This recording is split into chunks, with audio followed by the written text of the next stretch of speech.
Let's talk more about lockdown easing and what we're hoping to hear on Monday morning Monday afternoon, realistically, from the Prime Minister.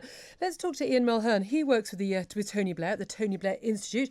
And Tony Blair has revealed his roadmap out of the COVID lockdown, complete with traffic lights. Ian Mulhern joins us. Good morning to you, Ian. Morning, Julia. Good morning. So tell us, when are we going to hear this from Tony Blair and what does it involve? Well, we think what the government needs to do on Monday is to get it right this time. It made three big mistakes coming out of the last lockdown through the summer and into the autumn. First of all, there was no clarity on the objectives. So there's all this argument about shifting goalposts. The second thing is they had this much vaunted alert system, but they never tied it to any restrictions. So there's lots of dither and delay when the alerts actually changed.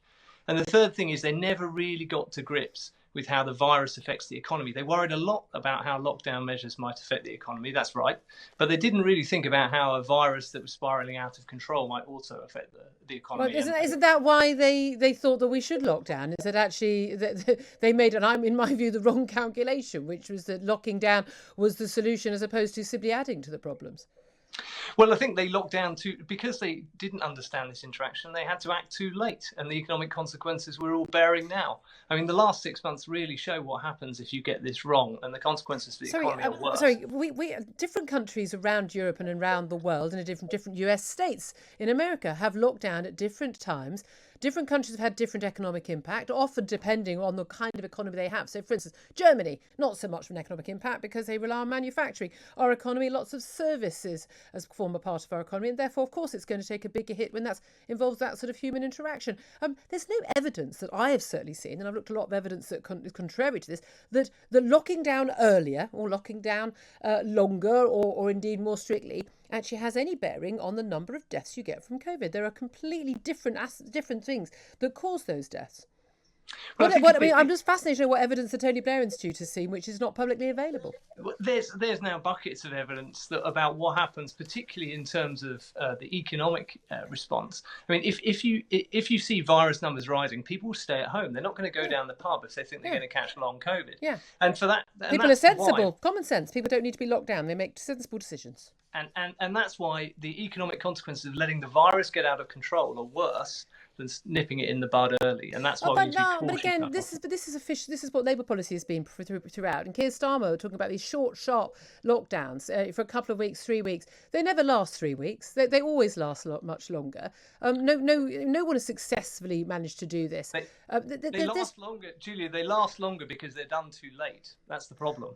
That's the lesson we need to learn. How did it work out in Wales? Wales went at the right time, according to Keir Starmer, the current Labour leader, and they ended up having a big increase in cases anyway as well. I mean, there's just this absolute refusal to look at the absolute evidence of look at Sweden. Sweden had a rise in cases in the winter period in the same way that the UK has done and most of Europe has done. Not all. It's been different patterns in some different countries. Again, there are some explanations that seem likely to make us understand that. But they hadn't had a lockdown. They didn't have a sooner lockdown or a stricter lockdown. They didn't have any lockdown. They had some minor restrictions that would be equivalent to maybe tier 1 here in the UK, and yet their infection rates also plummeted at pretty much exactly the same time. How do you explain that?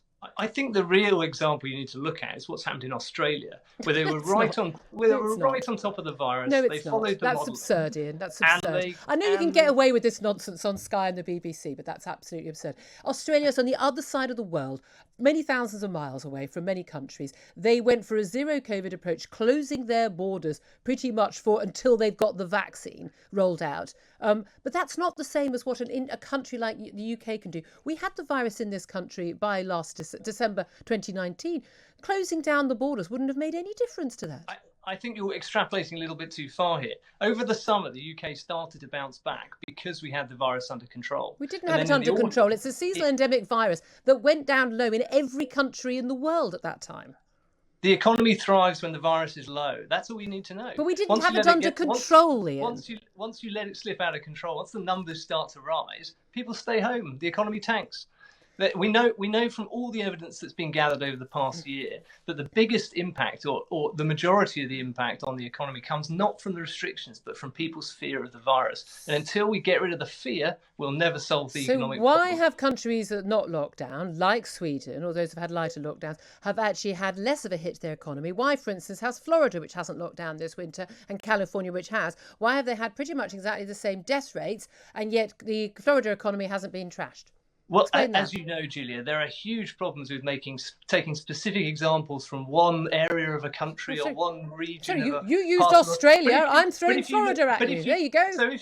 if you look at the overall evidence and what the people who studied this on a cross-country basis say, the evidence is very clear that only when you get the virus under control can you really hope to see an economic recovery take hold, and that's what we really need. The evidence is very clear. You don't get the virus under control. You can't control viruses in that way. And the evidence is that actually the economic hit largely comes from lockdowns rather than the measures. For instance, it makes absolute sense for people who are at high risk of the virus to avoid, going to pubs and socialising and the like, and people who are at risk to shield while they're waiting for the vaccine. Absolutely makes sense. This is a virus that's very dangerous for older people. It is not very dangerous at all on statistically for younger people. So it would have made no sense, for instance, for a load of 20-year-olds not to be allowed to go to the pub and keep those jobs and those businesses still going. And yet the lockdown required those pubs to close.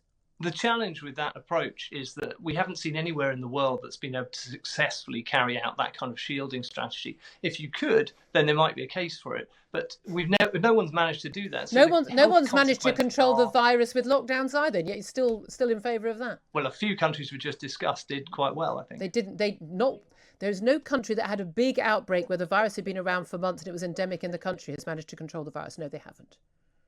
Well, I think the evidence is pretty clear from across the world now about how you need to handle this. And if you dither and delay because you think you can allow the hospitals to be overwhelmed, then that's fine. When were hospitals or you overwhelmed? Don't worry about reinfection rates of COVID, which are also is clearly quite dangerous now with mutations. If we don't worry about those things, then we're going to be back here with another lockdown and more economic damage. And that's really the road to ruin.